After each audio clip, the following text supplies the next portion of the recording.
Assalamualaikum, teman-teman. Selamat datang di channel Reaktor Junior. Di kesempatan kali ini, kita akan membahas sebuah kisah yang sangat menarik sekaligus mengharukan. Perselingkuhan dapat terjadi di mana saja, bahkan dalam komunitas yang kita anggap baik dan aman. Mari kita ambil pelajaran dari kisah ini agar kita bisa lebih menjaga hubungan kita dengan Allah dan sesama. Yuk, dukung channel ini dengan like dan subscribe agar kita bisa terus berbagi kisah-kisah yang penuh makna. Di sebuah kampung kecil yang dikelilingi sawah hijau dan pepohonan rimbun, hiduplah sepasang suami istri, Rudy dan Siti. Mereka adalah pasangan sederhana yang menjalani kehidupan pas-pasan. Rudy bekerja sebagai buruh tani, menghabiskan waktu di ladang dari pagi hingga sore, sementara Siti mengurus rumah, anak-anak, dan sesekali membantu suaminya di ladang. Meskipun hidup mereka tidak selalu mudah, kebahagiaan selalu bisa ditemukan dalam tawa anak-anak mereka yang bermain di halaman, dan dalam kebersamaan sederhana mereka. Suatu hari, kabar buruk datang dari kota. Rudy menerima telepon dari saudaranya yang memberitahukan bahwa ayahnya, bapak mertua, sakit keras. Rudy merasa khawatir dan memutuskan untuk pergi menjenguk sambil berharap bisa membantu ayahnya. "Jaga diri baik-baik ya, Siti. Aku akan cepat pulang," ujarnya sebelum berangkat. Siti mengangguk, merasakan gelombang kesedihan karena harus ditinggal suami. Di kampung, Siti merasa kesepian tanpa kehadiran Rudy. Meskipun dia sibuk mengurus anak-anak, ada ruang kosong di hatinya yang tak bisa diisi. Dalam kesepian itu, Siti mulai sering berkunjung ke rumah mertua, tempat bapak mertua tinggal sendirian setelah ditinggal istrinya. Bapak mertua, seorang pria tua yang dulunya kuat, kini hanya bisa berbaring karena sakit. Awalnya, kunjungan Siti hanya untuk membantu merawat bapak mertua. Ia memasak, membersihkan rumah, dan menemani bapak mertua yang merasa terasing. Namun, seiring berjalannya waktu, kedekatan mereka semakin intens. Bapak mertua, yang merasa kesepian dan kehilangan, mulai berbagi cerita tentang masa-masa indah bersama istrinya. Siti pun merasa simpati dan mulai mendengarkan dengan penuh perhatian. Mereka berbagi banyak cerita, dari kenangan masa muda hingga kekhawatiran tentang masa depan. Tanpa disadari, benih-benih cinta terlarang mulai tumbuh di antara mereka. Siti merasakan kenyamanan yang tidak pernah ia rasakan sebelumnya. Bapak mertua, di sisi lain, merasa hidup kembali saat berbicara dengan Siti. Mereka berdua mulai berbagi tawa dan bahkan air mata.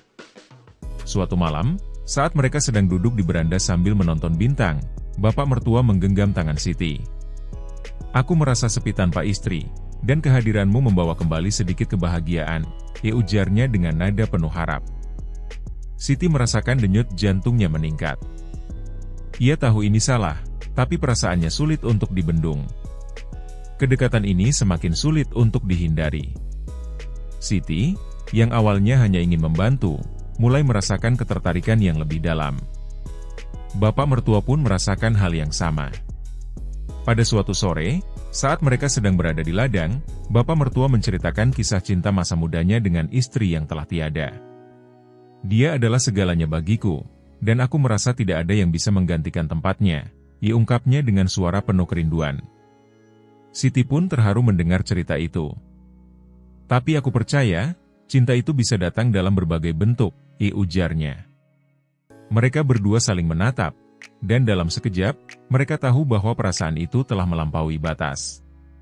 Malam-malam berikutnya, pertemuan mereka semakin sering, dan perasaan yang terpendam semakin sulit untuk ditahan. Rudy yang masih jauh, tidak tahu apa yang terjadi di rumahnya. Ia menghabiskan waktu di kota dengan harapan bisa memberikan masa depan yang lebih baik untuk keluarganya.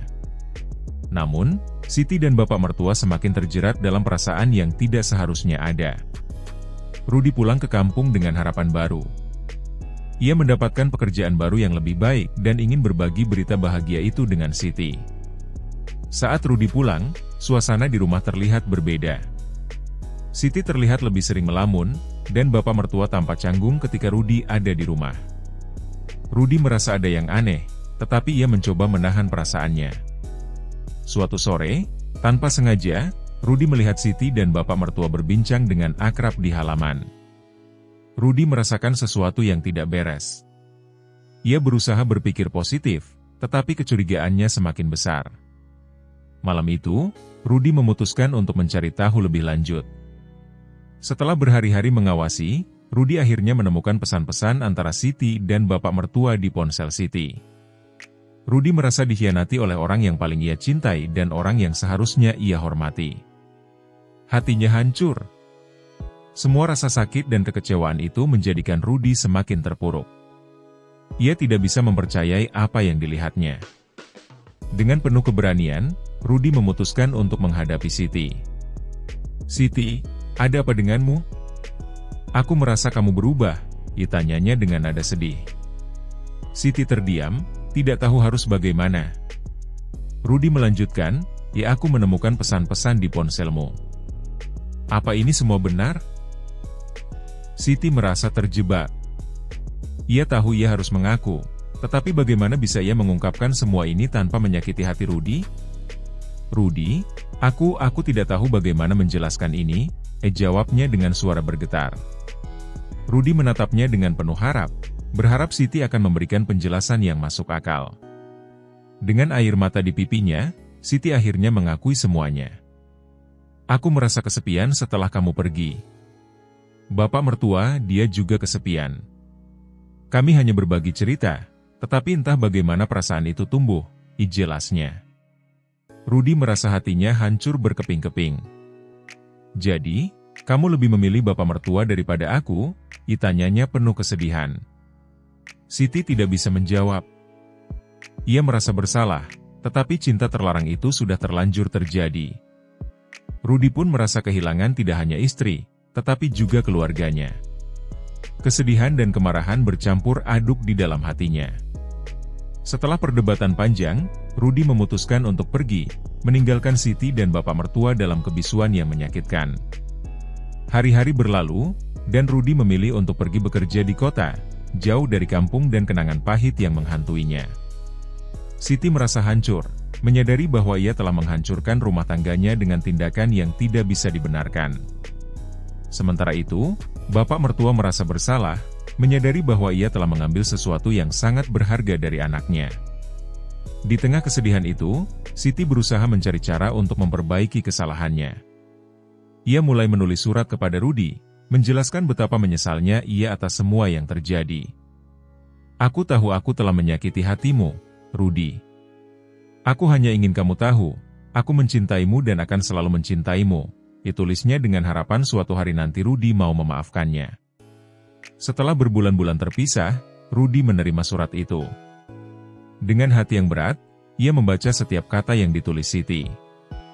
Ia merasakan campuran antara rasa marah dan kerinduan. Rudy tahu bahwa cinta mereka tidak bisa dihapus begitu saja, tetapi kepercayaan itu telah hancur. Akhirnya, Rudy memutuskan untuk kembali ke kampung. Ia ingin bertemu Siti dan bapak mertua untuk membicarakan semuanya. Saat bertemu, suasana terasa tegang. Rudy menatap Siti dengan penuh harap agar ia bisa memaafkan. "Siti, aku ingin kita bicara," ujarnya. Siti menunduk, merasa bersalah. "Rudy, aku tahu aku telah berbuat salah. Aku tidak tahu bagaimana bisa menjelaskan semua ini," jawabnya. Rudy menatap bapak mertua, yang hanya bisa menunduk penuh penyesalan. "Aku tidak bisa mengubah apa yang terjadi, tetapi aku ingin kita mencoba memperbaiki semuanya," ujar Rudy. Pertemuan itu menjadi titik awal bagi mereka untuk memulai proses penyembuhan. Meskipun tidak mudah, perlahan-lahan, mereka mulai membangun kembali kepercayaan yang hilang. Rudy mengajari Siti untuk lebih terbuka, sementara Siti berusaha menunjukkan bahwa ia serius ingin memperbaiki hubungan mereka. Kehidupan di kampung kembali berjalan, meski dengan banyak perubahan. Rudy dan Siti belajar untuk lebih menghargai satu sama lain, dan meskipun luka itu tidak akan pernah sepenuhnya hilang, mereka berusaha untuk melanjutkan hidup dengan lebih baik. Bapak mertua pun berusaha untuk tidak mengulangi kesalahan yang sama. Sampai di sini, teman-teman. Semoga kisah ini bisa memberikan pelajaran berharga tentang pentingnya komunikasi, kejujuran, dan menjaga batasan dalam hubungan, demi menjaga kehormatan dan kepercayaan. Ingatlah bahwa Allah selalu melihat segala perbuatan kita, dan kita harus selalu berusaha untuk menjadi pribadi yang lebih baik. Terima kasih sudah menonton. Jangan lupa untuk like, subscribe, dan bagikan video ini agar lebih banyak orang bisa mengambil hikmah dari kisah ini. Semoga Allah senantiasa membimbing kita semua. Wassalamualaikum.